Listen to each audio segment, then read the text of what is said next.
Senator Blackburn.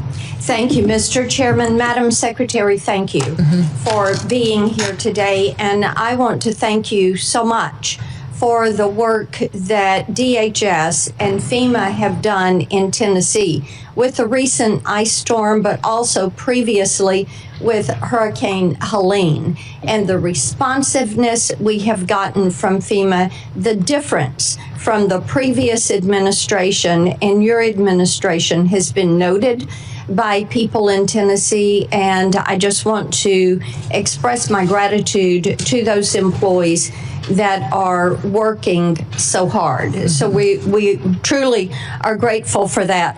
I want to go back to something Senator Durbin said in his opening statement. He referred to the Biden policy, immigration policy, as sensible and humane. And in his comments, he said there was a sensible and humane way to deal with immigration, but he felt like Biden's policy was sensible and humane, and what you all are doing is not sensible and humane. And this struck me because the Biden administration allowed hundreds of thousands of those illegally entering the country. We have seen hundreds of thousands of migrant children that have been lost. There is nothing sensible and humane about that. There is nothing sensible and humane about having terrorists walk across our border and come into this country. There is nothing sensible and humane to these wonderful families who are grieving the loss of loved ones, that somebody illegally came in the country and took the life of their loved ones. So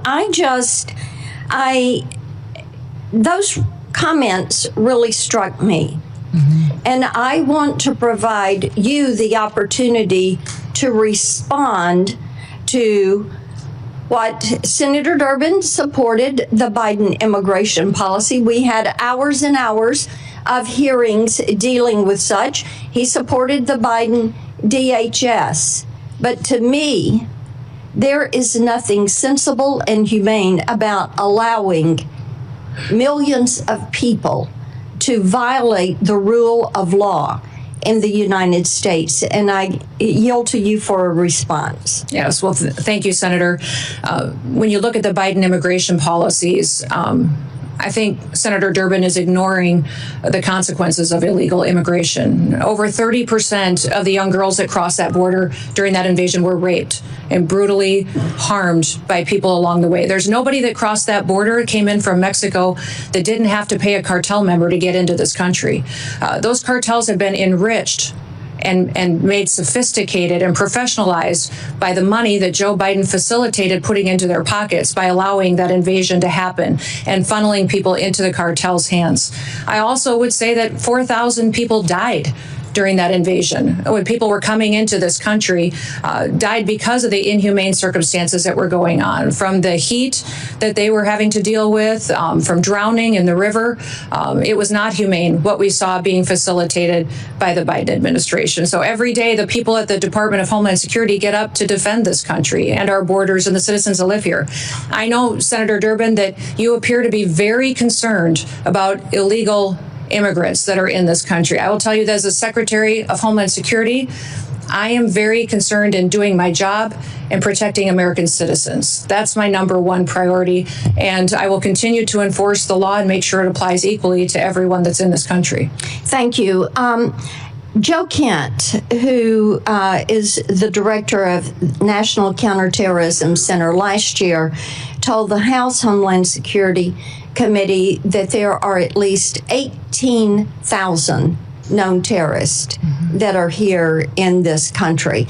And I've heard from Tennesseans all weekend long about their concerns. The attack in Austin was really quite unsettling.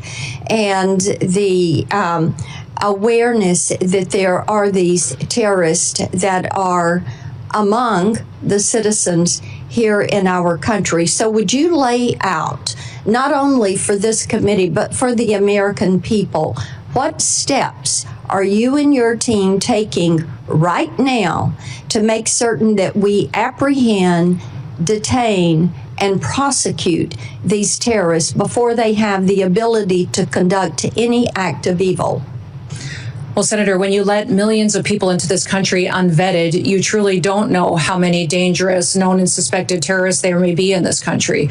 We continue to do our investigative work. We continue to look at individuals that are here that may be committing crimes and working with local and state law enforcement where possible. What I would say is anybody that we know that the Biden administration has given green cards to or naturalized, we're going back and re-vetting those individuals, those who came in under refugee programs. We are re-vetting those individuals and interviewing them and talking to them to ensure that they are someone who is here appropriately and they didn't come in under a program that was abused by the Biden administration. We continue to use our intelligence and analysis department under the Department of Homeland Security to gather intelligence and cooperate with other intelligence agencies and with the FBI to go after and to prosecute those who would wish to do us harm. We're grateful for the American citizens that work with us.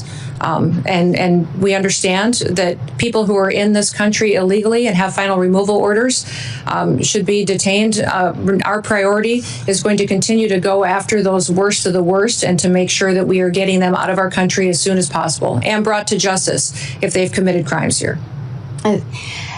There are a couple of bills we were able to fund in the Working Families Tax Cut Big Beautiful Bill back during the summer, and we're so grateful for President Trump and the attention that he put on some of these issues of protecting the American people and making that the priority and that's a part of upholding our oath. I think many of us were struck last week when the president asked, do you think it's the first order of business to protect the American people? And many of our colleagues on the other side of the aisle just sat there.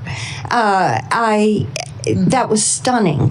So we're grateful for this focus on protecting our people. There were two bills, the Prince Act and the End Child Trafficking Now Act. These are pieces of legislation I've pushed forward. Now, this helps with protecting these children that are being trafficked, many of them globally trafficked. We're fully aware that Homeland Security investigations, and I think they're defunded right now during this shutdown, are trying to find some of these traffickers, rescue these children, and return them to their families. These two bills allow the collection of DNA and fingerprints so that we can stop this repeat trafficking of children. And I want you to talk for just a moment about the importance of having this legislation on the books and how you are using this to help break these global trafficking rings. Yeah. No, I appreciate those bills, and I'm hoping that this body will find them important and get them signed into law as soon as possible. Collecting of DNA is incredibly important to making sure that children aren't being abused or trafficked. But we saw many times during the Biden administration where the same child would be used by cartels to move individuals into this country illegally. And so one of the policies we put it back in place as soon as President Trump came into the White House is DNA testing of those individuals coming into our country. When we interdicted them, that we would ensure that they were the family that they said that they should be, and that those children weren't being moved with strangers or abused and trafficked by them. One of the things that has come up regularly when I'm out and about around Tennessee is that we have some of these mayors and governors that have recently demanded millions of dollars in taxpayer reparations for having ICE in their communities. Now, in the case of Minnesota, they're looking at as much as $18 billion in fraud. $18 billion. And what they've uncovered there, what they allowed to happen, whether they want to say they knew about it or they didn't know about it, but it appears they knew about it, and we'll let the investigation bear that out. What do you say to these mayors and governors who are defying the law by having a sanctuary city for illegal immigration, that are allowing rampant fraud of taxpayer money? It is not their money, it is taxpayer money. They allow it to happen, and then they are so brazen and calloused and disrespectful of the taxpayer, they stand up and demand reparations. What do you say to them? Yeah, it's impossible to take them seriously. The hypocrisy of saying that you care about your economy and you care about your citizens when you've allowed that kind of fraud to go forward that they have in these programs. And these programs are there to care for individuals and give services to some of our most vulnerable in society. Those individuals that have developmental disabilities, individuals who need special services in order to care for them and to help those families for a period of time with individuals and their family members that need to be that specialized care. They have stolen that from them, allowed individuals to abuse those programs, and have done it to the detriment of not just their families there, but also the businesses there and the educational entities and even their credibility to speak. You know, those are the same individuals that called our ICE officers the Gestapo and demonized them, and their rhetoric is very detrimental to the environment that we face every day on their law enforcement operations. So my hope is that we'll continue to get to the bottom of those investigations and bring those criminals to justice.